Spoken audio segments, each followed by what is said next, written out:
KPBS On Demand is supported by Paint Care, offering households and businesses in California more than 800 leftover paint drop-off sites for recycling. Quantities of 100-plus gallons of paint may qualify for a large volume pickup. Learn more at paintcare.org.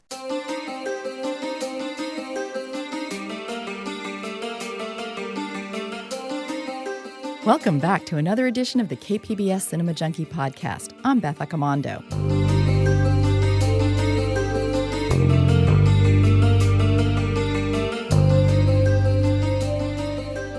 Today, June 22nd, is Bruce Campbell's birthday, and that's cause for celebration. So I'm calling this my Hail to the King episode in his honor, and I'll be talking with him later in the podcast.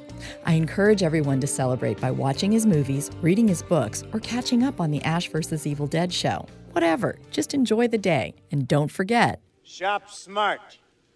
Shop S-Mart. Let me begin by saying I love Bruce Campbell. As Ash in the Evil Dead films, he kicks ass. In person at panels, he's a riot. And when given the chance, as in Bubba Hotep, he can deliver a performance that's worthy of an Oscar. But sadly, Oscar's too blind to recognize genre talent like his. But that makes it all the more special for us as his fans. Simply put, Bruce Campbell's the man. Campbell has a devoted cult following of fans, and deservedly so. Not only is he a talented actor, but he's a consummate professional who knows how important his fan base is to his career. Yet he also knows how to tease and berate them in a manner that only makes them, us, squeal with delight. Playing himself in They Call Me Bruce, he treats his fans with utter contempt. Let me ask you something. Ever see Rawhide? Yeah. You like it? Yeah. Well, then you know you got to keep them doggies rolling. Freak. I firmly believe that the only reason Fox made the Sam Axe prequel for their TV series Burn Notice was because Campbell, who plays the character Sam Axe in the show, was such a hit at all their Comic-Con panels. Campbell worked those Comic-Con crowds like nobody's business and overshadowed the show's stars Jeffrey Donovan and Gabriel Anwar. Fans bombarded Campbell with questions and roared when he got up and tossed dollar bills at them. I think Fox execs were surprised to see the rapport Campbell had with the crowd and rewarded him and his fans with that prequel. But Campbell is beloved to fans mostly because of his work on Sam Raimi's Evil Dead films. As the character Ash, Campbell is allowed to fully exploit his manic skills. He proves that no one, and I mean no one, is better at fighting against himself or playing in scenes with his own alter ego. What are you? Are you me? What argue? Argue me? You sound like a jerk. Why are you doing this? Oh, you want to know? Because the answer's easy. I'm bad, Ash. And you're good, Ash. You're goody little two-shoes. You're goody little two-shoes, goody little two-shoes. Little goody two-shoes, little goody two-shoes, little goody two-shoes, little goody two-shoes, little goody two-shoes, little goody two-shoes. Little goody two-shoes.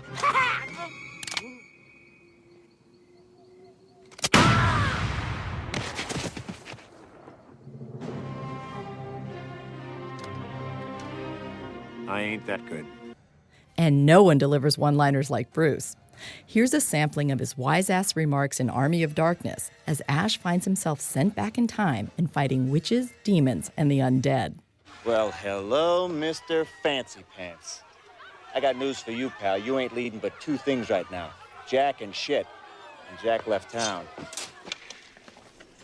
All right, you primitive screwheads, listen up. See this? This is my boomstick. It's a 12-gauge double-barreled Remington. S-Mart's top of the line. You can find this in the sporting goods department. That's right, this sweet baby was made in Grand Rapids, Michigan. Retails for about $109.95. It's got a walnut stock, cobalt blue steel, and a hair trigger. It's a trick. Get an axe. Yo, she-bitch. Let's go.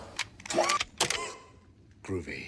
Campbell can also deliver the goods when asked to do a more fully rounded character, as in Bubba Hotep, where he played an aging Elvis trapped in a retirement home and fighting a mummy. I mean, we're investigating a scuttling in the hall, trying to figure out who attacked you last night. You bring me in here to look at stick pictures on the shithouse wall, man? Campbell was brilliant as Elvis, both funny and poignant. The fact that Campbell did not get an Oscar nomination and has not been given more roles is only proof that those in power in Hollywood are idiots. Campbell did have a great short-lived TV show on Fox in the 1990s called The Adventures of Briscoe County Jr. But last year, something amazing happened.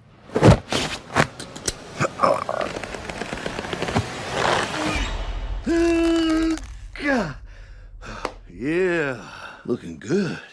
Looking sweet. Campbell and Raimi brought Ash back in a Starz series that kicked Dead-Eyed ass. The show was perfection, and it's been renewed with Season 2 shooting in New Zealand. My interview with Campbell was between scenes during shooting, and a PA kept sending me text messages with updates as to when he'd be available. Ash vs. Evil Dead revives Ash with a deprecating sense of humor and enough blood to put Macbeth to shame. Campbell returns to the role with vigor, humor, and the confidence of an actor who knows exactly who he's playing. Season 2 is set to premiere in late September on Starz. Groovy. Campbell also has a special place in my heart because he took the time to be nice to my son. Campbell was introducing Bubba Hotep at the Ken, and then the landmark La Jolla Village Theaters was showing Evil Dead 2 at midnight. I got the chance to have my 9-year-old son meet Campbell. I explained to him that my son was having trouble with bullies at school and that he was a little worried about Evil Dead 2 being too scary. Campbell took my son aside and told him not to worry. Evil Dead 2 was perfect for him because it was splatstick, splatter gore, and slapstick comedy. That completely reassured my son and turned him into a Bruce Campbell fan for life. I really appreciated how Campbell took the time to make my son feel special. So in my book, Campbell is a cool dude off-screen as well as a total badass on-screen. Campbell has also written the witty books If Chins Could Kill and Make Love the Bruce Campbell Way. He's directed films that make fun of himself, as in The Man with the Screaming Brain and They Call Me Bruce. And he's hawked products in ways that only he could get away with. If you have it, you don't need it. If you need it, you don't have it. If you have it, you need more of it. If you have more of it, you don't need less of it. You need it to get it. And you certainly need it to get more of it. But if you don't already have any of it to begin with, you can't get any of it to get started, which means you really have no idea how to get it in the first place, do you? You can share it, sure. You can even stockpile it if you'd like. But you can't fake it, wanting it, needing it, wishing for it. The point is, if you've never had any of it, ever, people just seem to know.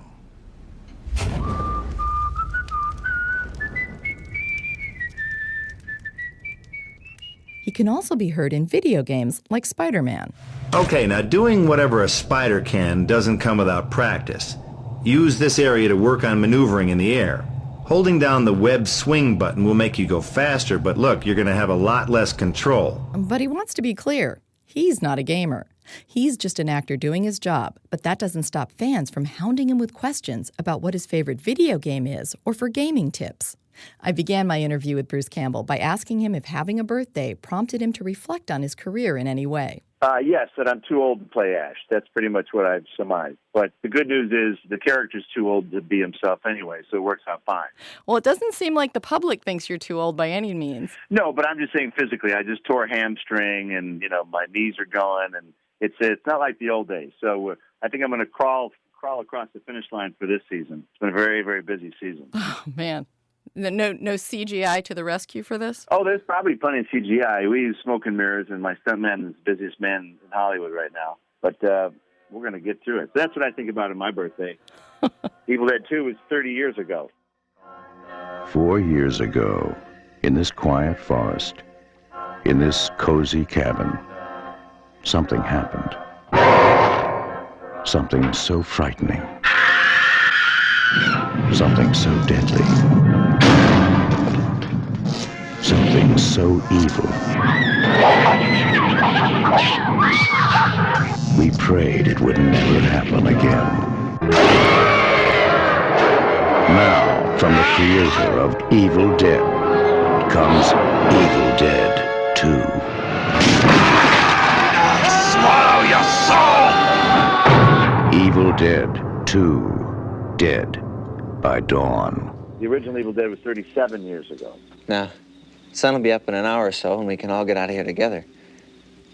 You, me, Linda, Shelley. No, not Shelley. We'll all be going home together. Wouldn't you like to be going home? Bet you'd like that, wouldn't you? Did you ever think that Ash would be this defining role for you and that you'd be returning to him so many years later? Nope, we didn't think we'd finish the first movie. But my feeling is, if they want Ash until I retire, they'll get him. Sure, I could have stayed in the past. Could have even been king. But in my own way, I am king. Hail to the king, baby. I'm ready to play him now. I'm ready to do this to the end. If that is what is on my obit, I'm good with it now, because now's the time to really make the character come into its own. Now that we have a TV show, you can really expand the character. We've only had 4.5 hours worth of Ash. Mm-hmm. Last season alone, we had 5 new hours. That, my friends, is how we do it. And I'd say it's a gift from God, but that would be giving the man upstairs a little too much credit. This is all me, baby. In this season, 5 more hours. I think it's a great opportunity to finally flesh out Ash and, make him come full circle. So I'm enjoying it. What do you think has contributed to his longevity? What do you think's your key to the success with him? Ash is a horribly flawed person, just like all the viewers. He doesn't really have much more skill than the average punter watching. So it's not like you can't relate to him. I think a lot of people can relate to Ash. He's a regular guy. He's not CIA, Navy SEAL, which to me is always a bore. This guy is the ultimate anti-hero. And so it's really like a garage mechanic who rises up to save the world. Shakespeare gives his actors these soliloquies. And Sam Raimi seems to give you kind of what I would call like a Looney Tunes version of that, where you get these scenes all by yourself. What's the key to making these solo acting moments work so well? You just got to go for it. There's a big chunk of Evil Dead 2, which was Ash alone in the cabin. It's probably 20 minutes of the movie, and I remember Dino De Laurentiis, who produced the movie, was like, "You can't have one guy in the cabin for a half hour. You can't do it." He was terrified. And to me, that's the best part of the movie.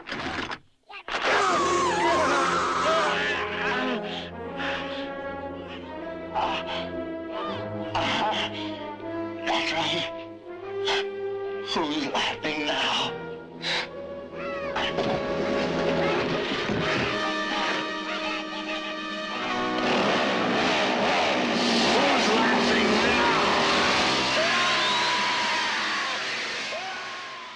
You know, it's important to if you're going to have a lead character, you got to leave them on their own and just see what they do under every kind of scenario. So I like those. Ash has a speech coming up, and the trick is to make sure it's an anti-speech. It's not the speech you think he's going to give. That's the key. Well, what's the key to making that work, though? I mean, you seem to be able to pull that off better than many actors or almost any actors, and you really do manage to like rivet us to the screen for those scenes. Well, that's my job. I got to do that or I get fired, right? It's commitment. You got to go for it. And we have even the most crazy material. There's some insane sequences that would be a little spoilerish if I told you. But, I mean, we're totally pushing the envelope. I hope people will just feel sorry for Ash more than anything.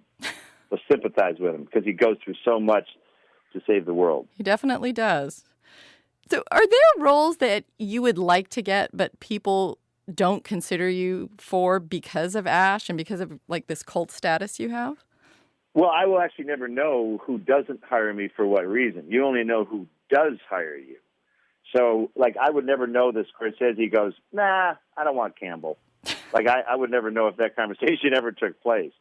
I kind of doubt it, though. We're nominated for 2 Saturn Awards, and to me, that's my Emmy. If I get a Saturn Award, that's killing it in the genre universe. So I'm as excited about the Saturn Award or the Chainsaw Awards as anything, because that's the world in which I come. Those are my peers. I'd be judged by my exploitation peers. So I'm looking forward to it. That's coming up on my birthday. Oh, nice. Well, you would seem to be a shoo-in for a Chainsaw Award. I already got one. I got 2 of them now. Are they named after you? I don't know what started. I think we're probably in part of the reason. There aren't that many Chainsaw movies. Do you have a dream role, something that you would love to do that might be different than what your fans would expect? I live in the world of reality, even though I make my living in fantasy, so I never sit back and go, gosh, I'd love to do theater in the park. I'd love to do Shakespeare in the park. I just don't go there. I take what comes, and what comes is usually pretty interesting. I mean, I've done a French film. Most people don't even realize that. So I've done a lot of stuff that some people don't even know that I've done because they don't see it, because they're not looking for it. They're only looking for horror. If you're only looking for horror, you won't know that I did, a cowboy series or played the King of Thieves on Hercules. So I think funny thing is, I'm more typecast by fans than I am by the industry. That is interesting. I do remember Briscoe County, though, and I'm sorry that show didn't go on for longer. Yeah, I think we were slightly ahead of our time, and we were kind of expensive, and we started strong, and then we started to fade. Fox was looking to make some money at that point. They were done growing. The fact that you aren't contemplating some kind of dream role, you always seem to have been in the interviews I've seen you, and I've seen you at Comic-Con a couple times too, that you seem really practical and very professional, that you don't have these kind of elevated sense that some actors may have. Well, geez, I don't know where that comes from. All I know in other actors, I don't know where that behavior comes from. I have a lot of respect for my craft. I don't take much seriously in life, but I actually take my work very seriously when I work. I don't know. I feel that you should, if you're a bricklayer and you've worked for 30 years, you should have it figured out. So I like working with younger actors. You can hopefully teach them some good habits, because there's a lot of younger actors who have really lousy habits. Hopefully we can improve that. So with a role like Ash, what is the kind of preparation you do as an actor, or do you just know him so well that you can just walk into that role at any point? Ash is getting easier to do that. He's an easier one to figure out, and it's easier for me to work with directors about how to do something. I know how Ash would turn a phrase, and here's what I found. At the beginning of TV shows, actors speak like the writers write, and by the end of the TV show, writers write how the actor speaks. So you got to kind of find that happy moment when that happens. And because I know Ash so well, I can look at a piece of dialogue and go, well, he wouldn't say this, but he would say that, and stuff like that. We usually just try and keep things simple for Ash.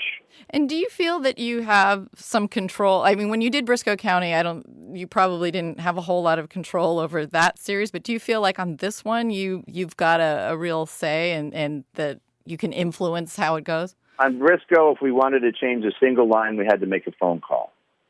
And to me, in my experience, that's baloney. We're all part of the process, all part of the team, and I've always felt I want to be part of that process. A writer has to be pretty damn good for them to tell me you can't change anything. You got to be Patty Chayefsky. I got that crap on the movie Congo, where you couldn't change a word of dialogue on Congo, and I'm like, this is a monkey in the Jungles movie, and you're concerned about dialogue. And so I've been in that situation. I bridle under it. I do not do well. I chafe in those scenarios, and I avoid them. So you talk about dream roles. I think if Aaron Sorkin called me, said, I got the best part for you in a brand new show, I think I would say no. Because he's another one of these guys. You ain't changing my words. You're not changing the cadence. I'm going to put a pause where I want you to pause, and you're going to be my little monkey.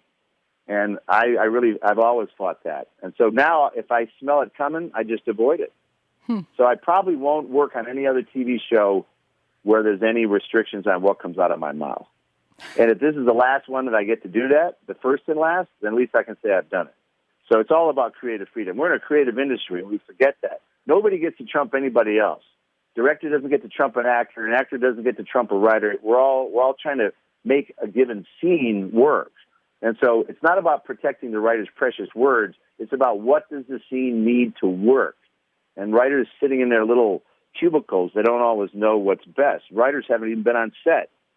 They write action scenes without executing them. So, this is always a work in progress. And I go back to Sam Raimi, my buddy Sam Raimi. he writes these scripts, and while you're shooting in the middle of a take, he's throwing new lines at you. So if these words aren't as precious to the guy who wrote them himself, a talented filmmaker like Sam Raimi, then I'm not going to worry about any of that crap. We're going to try and make the scene good. So that's my job. I don't care who has the great idea, but some scenes need good ideas. And do you feel you have a good team on the Ash vs. Evil Dead? We have a great team. The writers, we've done some shifts, but I think that's like any show, you got to figure out who has a good voice for it. So we've made some changes in that department. But, look, these are also the crew members from Lord of the Rings, from Hercules, Xena, Avatar. These people have massive experience. So I'm really grateful on this show. The Evil Dead movies have always gotten some pot shots taken about cheesy this, cheesy effects, lousy this or lousy that. Well, finally, we've muted everybody because the production values are actually quite good on this show. The photography is amazing. The art direction is so detailed. It could compete with Mad Men, how detailed we are on our given sets. So it's a great work environment where we have creative freedom. Starz has been very good to us because, one of our big criteria of picking one of our suitors, because there was more than one company interested in this as a series, one of the main questions was, what is the content restriction? And what are our freedoms? How much will you give us? How much rope will you give us? And so, they answered all the questions. They gave us the budget we were looking for. So they've been a great partner. And we have zero content restrictions. And for the hardcore fan, first two Evil Dead movies were unrated. If we did another feature, it would have to have an R rating. And so this TV show is actually the only format where they can get it uncensored, unfiltered, just how they want it. And so Starz is turning out to be quite a good match, and we hope that this is all worth it for them in the end. Because this is new territory. They've had shows that appealed to women and other groups. They haven't really had a carnage and mayhem show. And I think that's what we represent. We're like the bad boys of the network. Like, if everybody else will want to see our show, hopefully, because they'll finally appeal to people who like stuff that blows up. They like carnage. They like trash talking. They like a little raunchy humor. They like a show with some teeth. This is a little bit of an edgy show, and I love it for that. Well, I think what the fans really appreciate is that you do feel there's no compromise on your part, that you guys are getting to do the show you want to do. We are, and that's huge for us. That's everything. We don't like working within a rating system either. I understand why rating systems are in place to protect our little children's eyes, but still, you got to let people run in the creative industry. And so far, it's a great scenario. It's the perfect combo platter for us to do this show. Do you have a moment a favorite moment where you wanted to push the envelope and you were able to do it, and something that just really kind of summed up for you that feeling?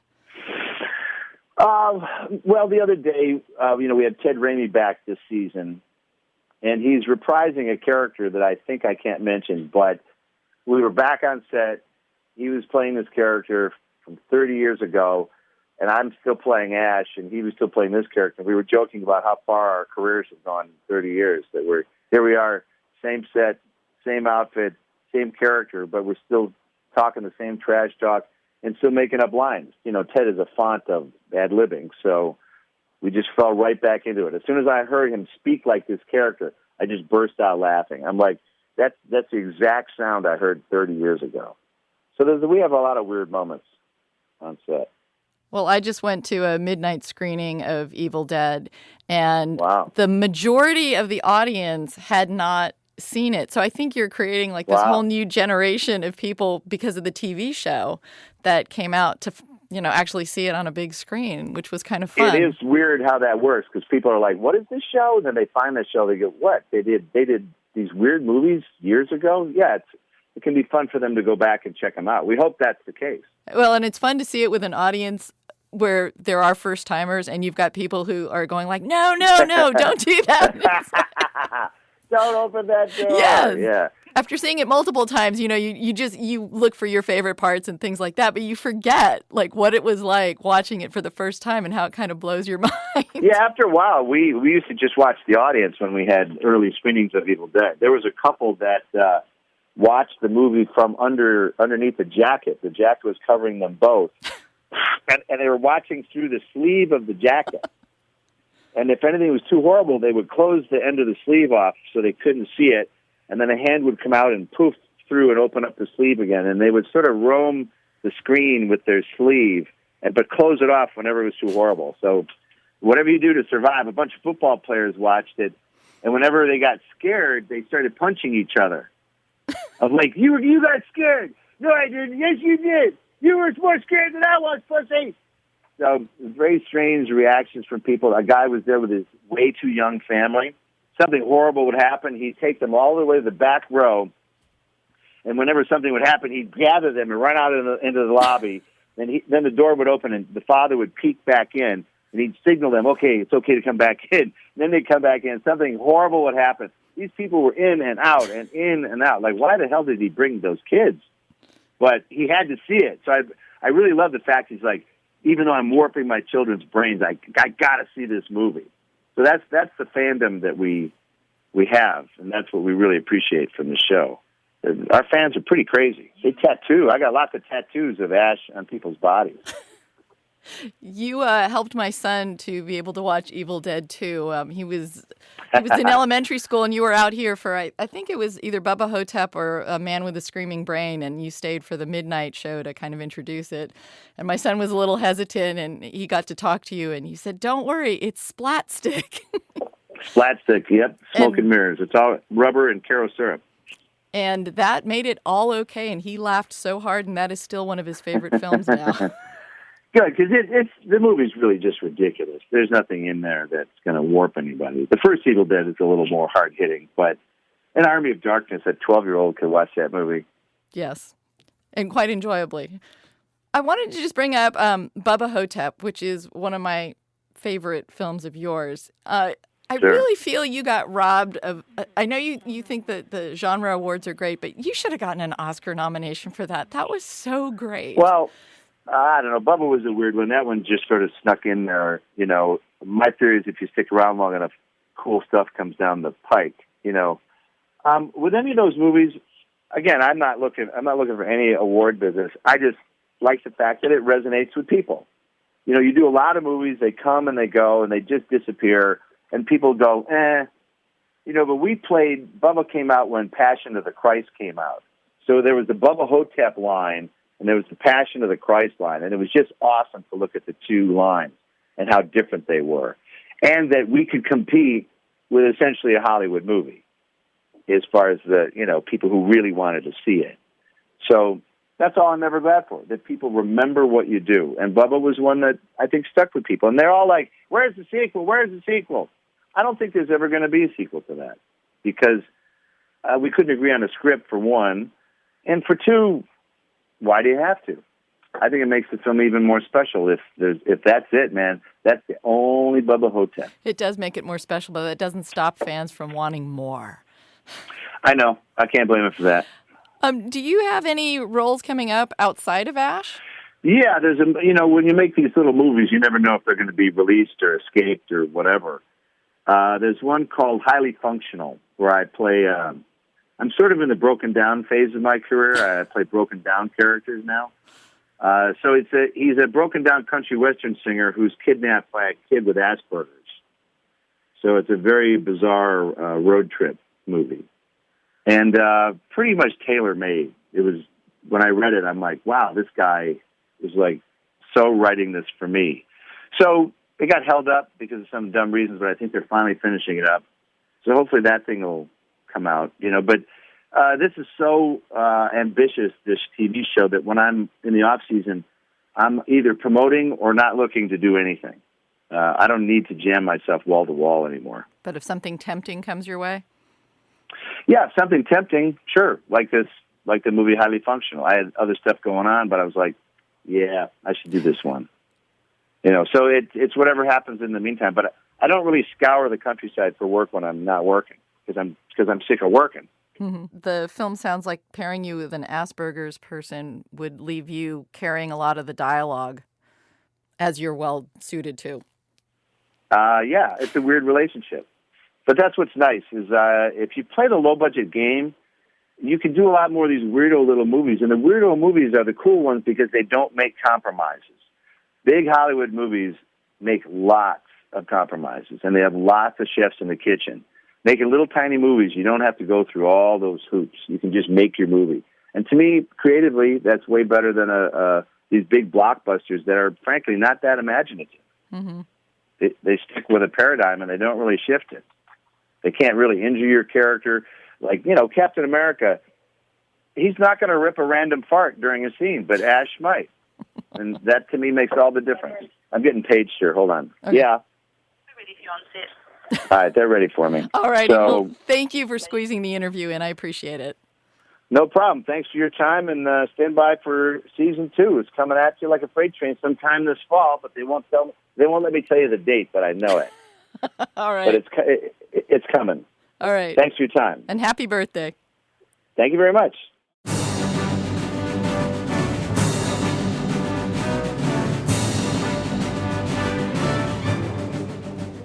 That was Bruce Campbell talking to me from his trailer in New Zealand. I hope you'll join me in wishing Mr. Campbell a very happy birthday and celebrate by enjoying some of his work from film, TV, or books. Happy birthday, Mr. Campbell. You're the man. Please subscribe to Cinema Junkie on iTunes and leave me a review or comments.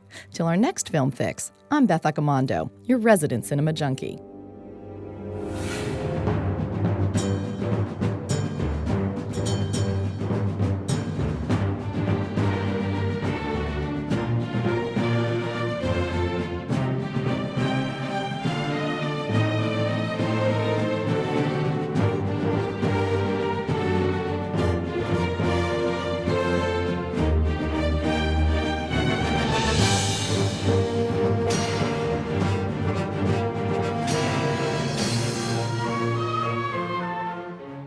KPBS On Demand is supported by Splatero, helping homeowners pay off debt by offering streamlined access to your home's equity with no additional monthly payments or new debt. Splatero provides a lump sum payment in exchange for a share of your home's future value. Pre-qualification is available at Splatero.com.